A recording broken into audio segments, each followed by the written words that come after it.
ये कहानी है एक लड़के की जिसने बॉलीवुड के सपने छोड़कर राजनीति का महाभारत जीता।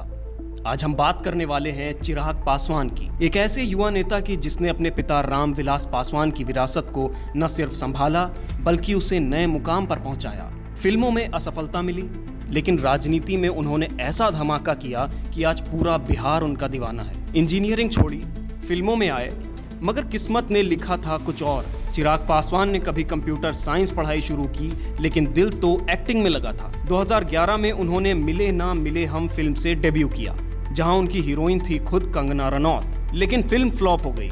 फिर भी चिराग ने हार नहीं मानी, मगर किस्मत को कुछ और ही मंजूर था। जब बॉलीवुड ने दरवाजा बंद किया तो राजनीति ने खोला स्वागत का द्वार। 2014 में चिराग ने जमुई से चुनाव लड़ा और पहली बार सांसद बने। उन्होंने साबित कर दिया कि असली हीरो वो नहीं जो स्क्रीन पर छाए, बल्कि वो जो जनता के दिलों पर राज करे। 85,000 वोटों से जीत हुई। जमुई ने दिखाया ये लड़का कुछ खास है। दरअसल 2014 और 2019 में लगातार जीतकर चिराग ने साबित किया कि वे सिर्फ एक पासवान साहब के बेटे नहीं बल्कि खुद एक जननायक हैं। 2024 में हाजीपुर से जीतकर वे केंद्रीय मंत्री बने। ये सफर संघर्षों से भरा था। चिराग ने युवाओं के लिए चिराग का रोजगार जैसी पहल शुरू की, जिससे हजारों लोगों को नौकरी मिली। उनका मानना है बिहार तभी आगे बढ़ेगा जब यहाँ के युवाओं के हाथ में रोजगार होगा। बिहार फर्स्ट, बिहारी फर्स्ट, और ये नारा उनकी पहचान बन गया। आपको बता दें, चिराग के पास करोड़ों की संपत्ति है, लेकिन राजनीति में सादगी की मिसाल है वो। चिराग के पास 2.5 करोड़ की संपत्ति है, जिसमें पटना का बंगला, सोना और शेयर्स शामिल है, लेकिन वे हमेशा गरीबों और दलितों के हक की लड़ाई लड़ते रहते हैं। कोई भी सफर इतना आसान नहीं होता। उन्होंने भी चुनौतियां देखी और झेली, जैसे पार्टी में विद्रोह, परिवार से टकराव, फिर भी नहीं झुके।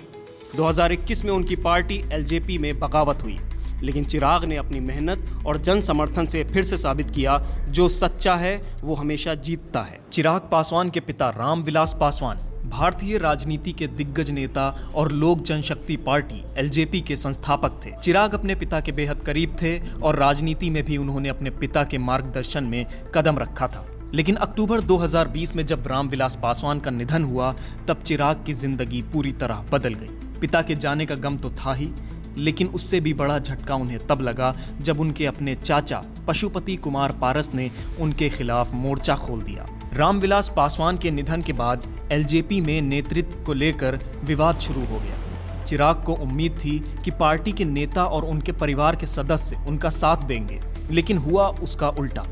उनके चाचा पशुपति पारस ने पार्टी के 5 सांसदों को अपने साथ मिलाकर चिराग के खिलाफ बगावत कर दी। चिराग को पार्टी के अध्यक्ष पद से हटा दिया गया और उन्हें पार्टी से बाहर का रास्ता दिखा दिया गया। ये सब चिराग के लिए किसी सदमे से कम नहीं था।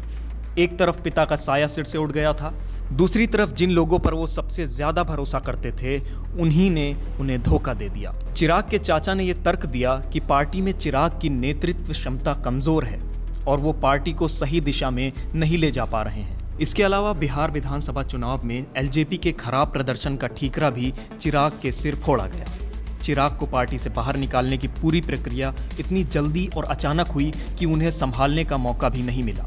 चिराग ने इस फैसले को अदालत में चुनौती भी दी, लेकिन पार्टी की कमान उनके हाथ से निकल चुकी थी। इस दौरान चिराग ने कई बार मीडिया के सामने आकर अपनी बात रखी। उन्होंने कहा कि उनके चाचा ने उनके साथ विश्वासघात किया है और ये सब सत्ता की लालच में किया गया है। चिराग ने यह भी कहा कि वो अपने पिता के दिखाए रास्ते पर चलकर राजनीति करेंगे, भले ही उनके पास पार्टी ना रहे।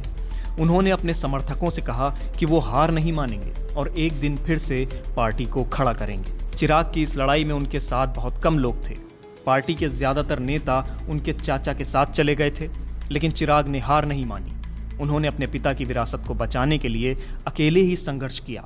उन्होंने बिहार के अलग अलग जिलों में जाकर लोगों से मुलाकात की, उनकी समस्याएं सुनी और अपने पक्ष में माहौल बनाने की कोशिश की। चिराग ने अपनी अलग पहचान बनाने के लिए लोजपा रामविलास नाम से एक नई पार्टी भी बना ली। हालांकि ये सफर आसान नहीं था। संसाधनों की कमी, राजनीतिक विरोध और अपनों का साथ छोड़ देना, ये सारी चुनौतियां चिराग के सामने थी। इस पूरे घटनाक्रम ने चिराग को बहुत कुछ सिखाया। उन्होंने जाना कि राजनीति में रिश्ते और भावनाएं बहुत जल्दी बदल जाती हैं। धीरे धीरे चिराग ने अपनी नई पार्टी को खड़ा किया और युवाओं के बीच अपनी पकड़ मजबूत की। उन्होंने ये साबित कर दिया कि अगर इरादे मजबूत हों तो अकेला इंसान भी बड़ी से बड़ी लड़ाई लड़ सकता है। अब बात करते हैं 2025 का बिहार चुनाव। क्या चिराग बनेंगे मुख्यमंत्री? चिराग ने ऐलान किया है अब की बार 243 पर लड़ाई। अब देखना यह होगा कि क्या वे नीतीश कुमार को टक्कर दे पाएंगे। क्या बिहार को मिलेगा एक नया युवा चेहरा? चिराग पासवान सिर्फ एक नाम नहीं, एक विचार है। वो कहते हैं मैं नहीं, हम, बिहार की जनता है जो बदलाव लाएगी। तो आपको क्या लगता है, क्या चिराग पासवान बिहार का भविष्य हैं? कमेंट में बताइए। अगर आपको ये वीडियो पसंद आया तो लाइक करें, शेयर करें और चैनल को सब्सक्राइब जरूर करें।